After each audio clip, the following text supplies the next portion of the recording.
Engineer Rashid की इतनी चर्चा हो गई है, खुद वो हमारे साथ अब अड़ी में जुड़ गए हैं। आप ये बताइए इंजीनियर रशीद, बेहद नाराज हैं आपसे उमर अब्दुल्ला, सारी जितनी पीडीपी एनसी के नेता हैं वो पानी पी पी कर आपको बोल रहे हैं, आपको कोस रहे, कह रहे हैं कि आप सिर्फ बीजेपी के एजेंट की भूमिका निभा रहे हैं। पर सबसे पहले आप ये बताइए कि अगर आपकी करीब 5 या 6 सीटें आ जाती हैं, 1-2 सीट तो आपकी गारंटीड मानी जा रही है, खुद आपकी जो सीट है जहां से आपके भाई लड़ रहे हैं, आप किस पार्टी के साथ जाना पसंद करेंगे? मैडम, मेरी पहली बात यह है कि मेरे लिए सरकार बनाना प्रायोरिटी नहीं है, न सरकार का हिस्सेदार बनना। मेरे लिए प्रायोरिटी है कि इस मैंडेट को, चाहे सीट कोई मिले ना मिले, इसको इस्तेमाल किया जाए। जो डिसएम्पावरमेंट जम्मू कश्मीर के लोगों का हुआ उसके खिलाफ फाइट की जाए, और कल जब रिज़ल्ट आने दें उसके बाद देखते हैं क्या सिचुएशन बनती है।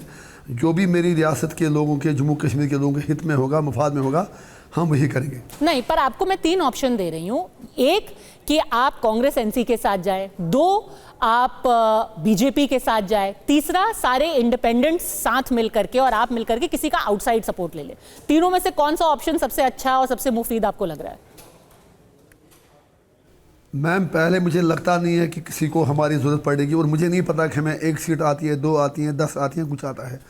मैं हवा में बातें करने वाला आदमी नहीं हूँ, आप मुझे पहले से जानती हैं। मेरे तक इतना था एक अच्छी कैंपेन। अब अगर हमारे पास नंबर कुछ आते हैं और हमारी ज़रूरत पड़ती है तो मैं फिर भी रिक्वेस्ट करता हूँ, अगर मैं आपको ये बताऊँ 3 में से कौन बेस्ट चॉइस है तो फिर मेरे पास रहेगा ही क्या कहने के लिए। So let us wait till tomorrow.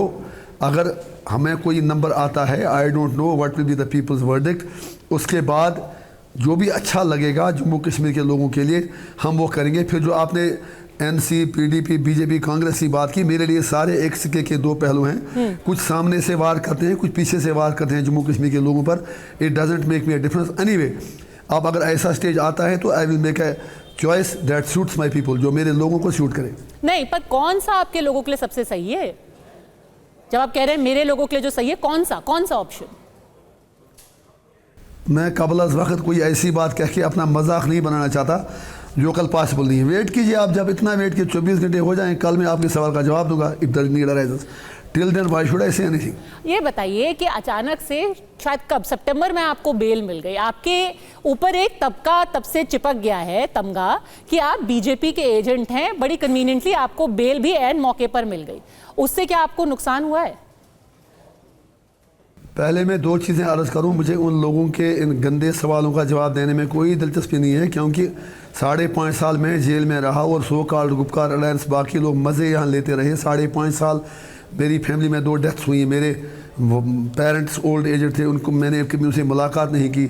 I faced operation, वो लोग तो मज़े ले रहे थे, लिहाजा मुझे उनके सवालों का जवाब देना नहीं है। और अगर मुझे बीजेपी से कुछ होता तो मैं फिर जेल जाता ही नहीं। दूसरी इंपॉर्टेंट बात, जो आपने प्रॉस्पेक्ट्स की बात की, आपको मैडम मुझसे इंसाफ करना होगा, क्योंकि मेरी इंटरीम बेल जब हुई, वो तो जब केजरीवाल को बेल मिली 1 महीने के लिए, उसी तरह मुझे भी मिली, उसमें भी किसी का फेवर कहाँ से आया। दूसरी बात, जब मुझे बेल मिली 2 फेज़ का नॉमिनेशन सिक्योरिटी सब पूरा हो चुका था। मेरी पार्टी रजिस्टर्ड नहीं थी, मेरी पार्टी में कोई लोग नहीं थे, अनरिकॉग्नाइज्ड थी। तीसरे फेज़ में 2 दिन बचे थे। So I could not perhaps make the best choice of the candidates, though it may be a right choice. दूसरा, मुझे फिर 12 दिन में सिंगल हैंडेडली 30 कॉन्स्टिट्यूंसी में कैंपेन करना पड़ा। बट स्टिल जो मोहब्बत, जो प्यार लोगों ने मुझे दिया, आपने खुद भी देखा होगा। सबसे बड़ी रैलियां हमारे जलसों में थी, जहां पैसा खर्च नहीं होता था, जहां लोग अपनी जेब से तेल डालते थे। आई डोंट थिंक कि कोई फ़र्क पड़ा होगा, बिल्कुल भी नहीं। लेकिन इतना मुझे यकीन है कि सबसे अच्छा वोट शेयर हमें मिला होगा, और सीटें कितनी मिलेगी उसके लिए आपको कल तक वेट करना पड़ेगा। तो सीएम कौन बनेगा आपके हिसाब से? मेरे लिए, मैं फिर मैम कहता हूँ, मेरे लिए कभी दिलचस्पी ही नहीं है। अगर मेरे लिए पावर मैटर करता तो मैं बीजेपी से हाथ मिला के यूनियन कैबिनेट मिनिस्टर बन सकता था। मैंने इंडिपेंडेंट जीता था, मैं 11 साल एमएलए रहा, मैंने सरकार इक़्तिदार की तरफ देखा भी नहीं। मैं इन चीज़ों पर ज़्यादा सोचता नहीं हूँ। जो भी गवर्नेंस दे, जो भी सरकार बनाए, मुझे कोई फ़र्क पड़ने वाला नहीं है। जो भी बने, सवाल यह है कि जो डिसएम्पावरमेंट जम्मू कश्मीर के लोगों का हुआ उसको कैसे ख़त्म किया जाए। उसके लिए जो भी अच्छी आवाज़ होगी, जो भी कुछ प्रैक्टिकल मूव करेंगे, आई एम विद देम। तो कौन सी अच्छी आवाज़ है? क्या उस आवाज़ में, अच्छी आवाज़ में बीजेपी भी शामिल है? क्योंकि उन्होंने भी ऑन रिकॉर्ड बोला है कि स्टेटहुड हम देने को तैयार, और स्टेटहुड हम ही दे सकते हैं। एनसी, कांग्रेस जब तक केंद्र में नहीं आएंगे तब तक वो नहीं दे सकते स्टेटहुड वापस। मेरी लड़ाई स्टेटहुड नहीं है, वो मोदी जी ने 5 अगस्त 2019 को 370 ख़त्म करके गोल पोस्ट शिफ्ट कर दिया। हम लोग चाहते थे जम्मू कश्मीर का इशू परमानेंट रिजॉल्व हो, उन्होंने हमें उसको हमारी तवज्जो हटा के, हमारे मतलब JNK के लोगों की तवज्जो हटा के गोल पोस्ट शिफ्ट किया 370-35 पर। मेरे लिए मैं फिर भी कहता हूँ पूरा डिसएम्पावरमेंट जो हुआ उसको ख़त्म करने के लिए जो भी कोशिश करे उसके मैं साथ हूँ। पर कांग्रेस भी तो 370 के हक में खड़ी नहीं हुई है। अगर एनसी कांग्रेस सत्ता में आते हैं तो भी आखिर बदलेगा क्या? आप एंटी बीजेपी हैं क्योंकि बीजेपी ने 370 हटाया, आप एंटी कांग्रेस हैं क्योंकि कांग्रेस 370 पे चुप है, तो फिर किसी को तो सपोर्ट करना पड़ेगा ना। कौन आपके लिए ऑप्शन है सपोर्ट करने वाला? एग्जैक्टली आपने सही बात की। मैंने अपनी इलेक्शन कैंपेन में यही बात कही, बल्कि अभी मेरी प्रेस कॉन्फ्रेंस भी थी। दुख तो ये है कि कांग्रेस ने इंडिया अलायंस में NC PDP को साथ लेकर they have absolute double standards. पहली बात यह है कि राहुल गांधी जी से कोई ये पूछे, आप तो स्टेटहुड की बात करते हैं, वो तो बीजेपी भी कहती है। 370 पर कांग्रेस खामोश है, और 370 को असल खोखला कांग्रेस ने ही तब 47-53 से आज तक किया।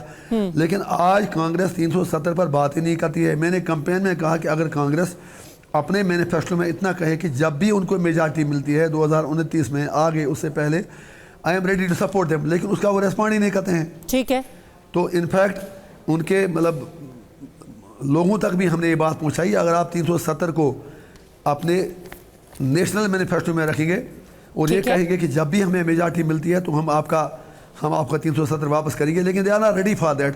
कांग्रेस JNK में एक बात बोलती है और बाकी कंट्री में दूसरी बात बोलती है।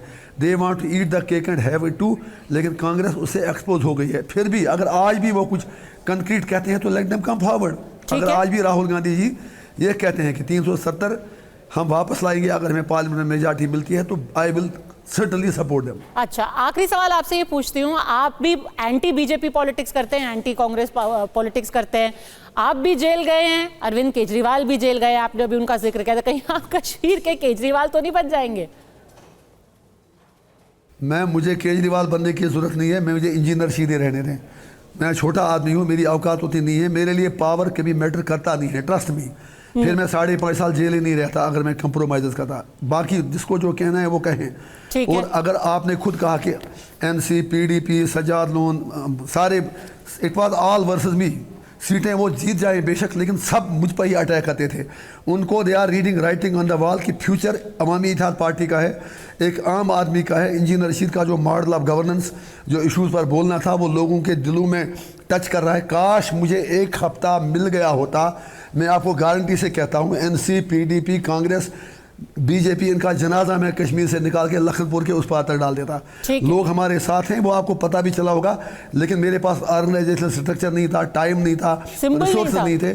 तो इंशाल्लाह आपको मैं यकीन दिलाता हूँ, I am not criminal, I stand for everyone, be he from Jammu, be he from Kashmir, even be from Ladakh. हम सब एक हैं, हमारे इशूज़ एक हैं, हमारे मुद्दे एक हैं। तो I am sure in coming days सरकार जो भी हो, मोदी जी हो, कोई और हो, वो मजबूर हो जाएंगे हमसे बात करने के लिए। क्योंकि मैं एक शहर आपसे अर्ज़ करूंगा, उमर साहब के लिए, BJP के लिए जो ये सरकार बनाने की दौड़ में पागल हो गए हैं, इनके लिए मेरा एक शहर है, हर हुकूमत है आनी जानी, है मोहब्बत मगर जावेदानी, ये तख्त व ताज तुमको मुबारक, हम दिलों पर हुकूमत करेंगे। बहुत बहुत धन्यवाद आपका इंजीनियर रशीद।